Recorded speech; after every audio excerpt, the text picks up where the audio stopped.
இன்னைய தமிழ் சினிமால பாத்தீங்கன்னா மிக பெரும் ஹீரோக்கள்லாம் அது வந்து மறுக்கவே முடியாது. தளபதி விஜய் அண்ட் தல அஜித், இந்த ரெண்டு பேர் தான் இன்னைக்கு வந்து கிரௌடு புல்லிங்கா தியேட்டருக்கு ஆடியன்ஸ் வர வைக்கிற மாபெரும் சக்தியில இருக்காங்க.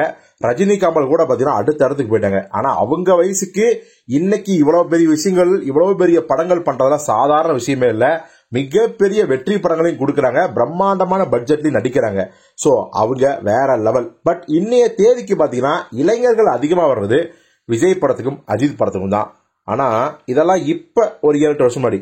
ஆனா விஜய் அஜித் இந்த ரெண்டு பேரையுமே ஓரங்கட்டிட்டு இளைஞர்கள் கூட்டத்தை தன் வசம் ஈர்த்த ஒரு ஹீரோ யார் அப்படின்னா அது நம்ம நடிப்பு நாயகன் சூர்யா தான். இளம் ரசிகர்கள் மட்டுமல்ல, சினிமா ரசிகர்கள், சினிமாவை நேசிக்கும் சினிமா சம்பந்தமில்லாத வேற்று துறை ரசிகர்கள் எல்லாருமே சூர்யா படம் அப்படின்னா தியேட்டருக்கு வந்து விழுந்தடிச்சு பார்ப்பாங்க. அவ்வளவு பெரிய ஓப்பனிங் இருக்கும், அவ்வளவு பெரிய வசூலாகும். ரொம்ப ரொம்ப சுமாரான படமான ஆதவன் கூட பாத்தீங்கன்னா 100 நாட்கள் ஓடும். சோ அந்த அளவுக்கு சூர்யா படம் எப்படி இருந்தாலும் சரி நாங்க ஒரு தடவை பாத்துருவோம்பா அப்படின்லாம் வந்து பாக்குற அந்த காலகட்டம் வேற லெவல் இருந்துச்சு. அதைத்தான் பாத்தீங்கன்னா இப்போ ஒரு ஹீரோ ரொம்பவே மெய் செலுத்து சொல்றாரு. வேற யாரும் இல்ல, நம்ம நடிகர் ஜீவா தான். ஜீவா வந்து என்ன சொல்றாருன்னா, நம்ம கேவி ஆனந்த் சார் வந்து பாத்தீங்கன்னா என்னை வச்சு கோங்கிற பிரம்மாண்டமான படம் எடுத்தாரு. ஆனா அவர் கூப்பிடுறது முன்னாடி வரையும் என்னால கற்பனை கூட நினைச்சு பார்க்க முடியல நான் கேவி ஆனந்த் சார் கூட படம் பண்ணுவேன்.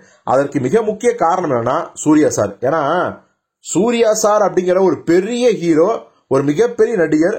அன்னைக்கு வந்து பாத்தீங்கன்னா அவர் படம் தான் பூஜை போறதுக்கு முன்னாடியே வித்துரும். அவர் படம் தான் மினிமம் கேரண்டி, மேக்சிமம் கேரண்டி எல்லாமே அவர் படம் தான், சூர்யா சார் படம் தான். அப்படி சூர்யா சாரை வச்சு அயன்கிற ஒரு மெகா ஹிட்ட கொடுத்த கேவியான சார் என்ன மாதிரி ஒரு சின்ன நடிகர்லாம் வரணும்னு அவசியமே இல்லை. ஆனா கேவியான் சார் என்ன வச்சு எடுத்தது வந்து ரொம்ப ரொம்ப சந்தோஷமான விஷயம். ஏன்னா அன்னைய காலகட்டத்தில் கதைக்கு தான் ஹீரோக்கு கதை கிடையாது. சோ அதைத்தான் வந்து கேவியான் சார் ரொம்ப தைரியமா வந்து பாத்தீங்கன்னா பண்ணாரு. ஆனா இன்னைய தேதிக்கு அப்படிப்பட்ட தைரியமான டைரக்டர்லாம் ரொம்பவே குறைஞ்சு போயிட்டாங்க. என்னைக்குமே கதை தான் முக்கியம், நடிகர்கள் அடுத்ததுதான். இன்னைக்கு அந்த ரிஸ்க் எடுக்கக்கூடிய காலம் மறைஞ்சு போயிடுச்சு.